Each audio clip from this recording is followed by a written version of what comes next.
আমাৰ ৰাজ্যিক সমিতিৰ তৰফৰ পৰা প্ৰতিখন জিলাৰে প্ৰতিটো পৰিষদীয় সমষ্টিতে একোজনকৈ সন্মানীয় মন্ত্ৰীক অবজাৰভাৰৰ দায়িত্ব দিয়া হৈছে। আমাৰ মন্ত্ৰী ৰঞ্জিত দাস ডাঙৰীয়া ইতিমধ্যে এই হালবাৰী মণ্ডলৰ যিসকল পৰ্যবেক্ষকক বুথৰ পৰ্যবেক্ষণৰ দায়িত্ব দিছিল তেওঁলোকৰ সৈতে কথা বাৰ্তা পাতি গ'ল। আমি ইতিমধ্যে আমাৰ এজন সাংবাদিক বন্ধুৱে মোক প্ৰশ্ন কৰিছিল, মই অলপ প্ৰস্তাৱনাখিনি দি প্ৰশ্নটোৰ উত্তৰ দিছোঁ। তো 5টা পৰিষদীয় সমষ্টি কেনেকৈ চলাইছে? সাংগঠনিক নীতি নিয়মৰ মাধ্যমত আমাৰ হাইকমাণ্ডে কিছুমান নীতি নিৰ্দেশনা প্ৰেৰণ কৰে আৰু সেই নীতি নিৰ্দেশনা মতে দলীয় কাম কাজবিলাক চলাই নিয়া হয়। এতিয়া নিশ্চয় আপোনালোকে BTC নিৰ্বাচনৰ পৰিপ্ৰেক্ষিততে মোক সুধিছিল।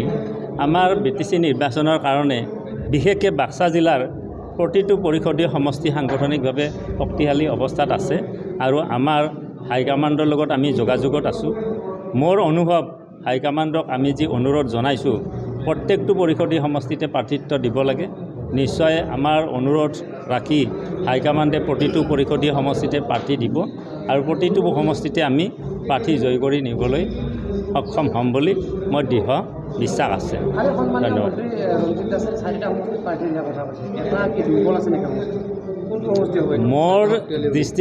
মোৰ দৃষ্টিতটো এটা সমষ্টিও দুৰ্বল নাই। সেইটো সন্মানীয় মন্ত্ৰী মহোদয়ে হয়তো ৰাজনৈতিক এটা পলিটিকেল ষ্ট্ৰেটেজি এটা হিচাপে হয়তো তেখেতে ক'ব পাৰে যে যদি ঘোষণা কৰি দিয়ে যে এটা পৰিষদীয় সমষ্টি দুৰ্বল আছে, মানে 4টা শক্তিশালী অৱস্থাত আছে বুলি কৈছে তেখেতে। গতিকে আল্টিমেটলি বুজা গৈছে যে এটা পৰিষদীয় সমষ্টি দুৰ্বল আছে। যিবিলাক তুলনামূলকভাৱে কোনোবা এটা হয়তো অলপ দুৰ্বল হ'ব পাৰে।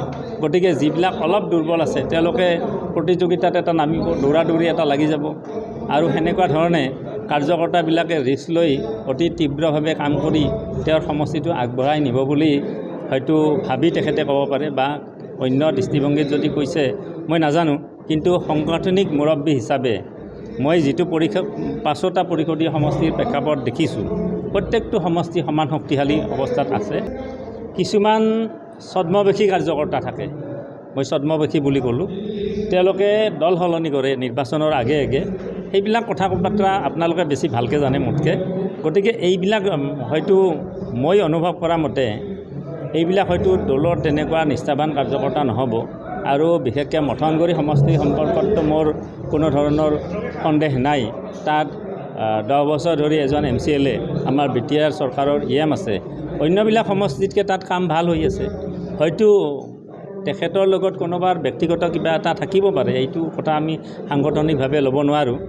কিন্তু তাত তেনেকুৱা সাংগঠনিকভাৱে দুৰ্বল নহয়, সাংগঠনিকভাৱে ভাল অৱস্থাত আছে। তাততো আমি জয়ী হ'মেই, এইটো আমাৰ দখলত থকা সমষ্টি। আনকি মই আপোনালোকক কথা দিলোঁ হালবাৰীতো কেণ্ডিডেট দিব আৰু হালবাৰীতো আমি জয় কৰি নিয়াৰ কাৰণে বদ্ধপৰিকৰ। কি কয়? বাক্সাততো 5টা পৰিষদীয় সমষ্টি আৰু মুখ্যমন্ত্ৰী মহোদয়ে বা আমাৰ ৰাজ্যিক সভাপতি মহোদয়ে যদি 5টাত খেলিব দিয়ে, আজিৰ ডেটত মইতো কম 5টাতে সাংগঠনিকভাৱে শক্তিশালী হৈ আছে। 5টাতে আমাৰ কিছুমান ৰণকৌশল আছে। এতিয়া মথনগুৰি সমষ্টিৰ জনগাঁথনি বা হালবাৰী সমষ্টি বা পকলাবাৰী সমষ্টিৰ জনগাঁথনি একে নহয়। গতিকে ইয়াত পলিটিকেল ষ্ট্ৰেটেজিও অলপ বেলেগ বেলেগ হ'ব। গতিকে প্ৰত্যেকটো সমষ্টি জয়যুক্ত কৰি নিয়াৰ কাৰণে পলিটিকেল ষ্ট্ৰেটেজিবিলাক আমি ৰচনা কৰি আছোঁ। এইটো মানে প্ৰকাশ কৰিবলগীয়া কথা নহয়। গতিকে 5টাতে আমি জয়যুক্ত কৰাৰ কাৰণে আমাৰ সকলো কাৰ্যকৰ্তাই সহযোগ ৰাখি আছে আৰু আমি বদ্ধপৰিকৰ। চিন্তা নাই, প্ৰতি জিলাতে এদিনকৈ থাকিব। আমাৰ বাক্সা জিলাত আমি গম পোৱা মতে গভৰ্ণমেণ্ট যিটো ইনফৰমেশ্যন, চৰকাৰী তথ্যটো মই পোৱা নাই, কিন্তু আমাক হাইকমাণ্ডে অভাৰ টেলিফোন জনোৱা মতে বাক্সা জিলাত 5 তাৰিখে আহিব। 5 তাৰিখে আহি প্ৰথমতে এখন চৰকাৰী কাৰ্যসূচী এটা আছে, ৰিভিউ মিটিং এখন আছে, তাতে DC অফিচত মিটিং কৰি তাৰপিছত দলীয় কাৰ্যকৰ্তাৰ লগত মুখ্যমন্ত্ৰী মহোদয়ে বাক্সা জিলাৰ যিহেতু কেন্দ্ৰস্থল পকলাবাৰী মণ্ডলৰ জালাহ, তাতে আমি ইতিমধ্যে আজি আমাৰ সন্মানীয় মন্ত্ৰী ৰঞ্জিত দাস ডাঙৰীয়াৰ লগত ইয়াতে আলোচনা কৰিলোঁ। জালাহত কাৰ্যকৰ্তাৰ লগত, এটা সাধাৰণ ৰাইজৰ লগত নহয়, কাৰ্যকৰ্তাৰ লগত মত বিনিময় কৰিব। তাৰ পিছতে আমাৰ মুখ্যমন্ত্ৰী কাৰ্যালয়ৰ পৰা নিৰ্ধাৰণ কৰি দিয়া বা আমাৰ প্ৰশাসনে নিৰ্ধাৰণ কৰি দিয়া স্থানত তেখেতে প্ৰৱাস কৰিব আৰু ৰাতি ৰাইজৰ লগত মত বিনিময় কৰিব। তাৰপিছত নেক্সট দিনাখন সিদিনাখনে আমাৰ তেখেতৰ 5 দিনীয়া ভ্ৰমণসূচী শেষ হ'ব। 1 তাৰিখৰ পৰা আৰম্ভ হৈছে, 1 তাৰিখৰ পৰা আৰম্ভ হ'ব আৰু 5 তাৰিখে হ'ব। শেষৰ দিনা বাক্সা জিলাত থাকি তেখেতৰ সেই BTR ভ্ৰমণসূচী সম্পূৰ্ণ কৰিব বুলি মই জানিব পাৰিছোঁ।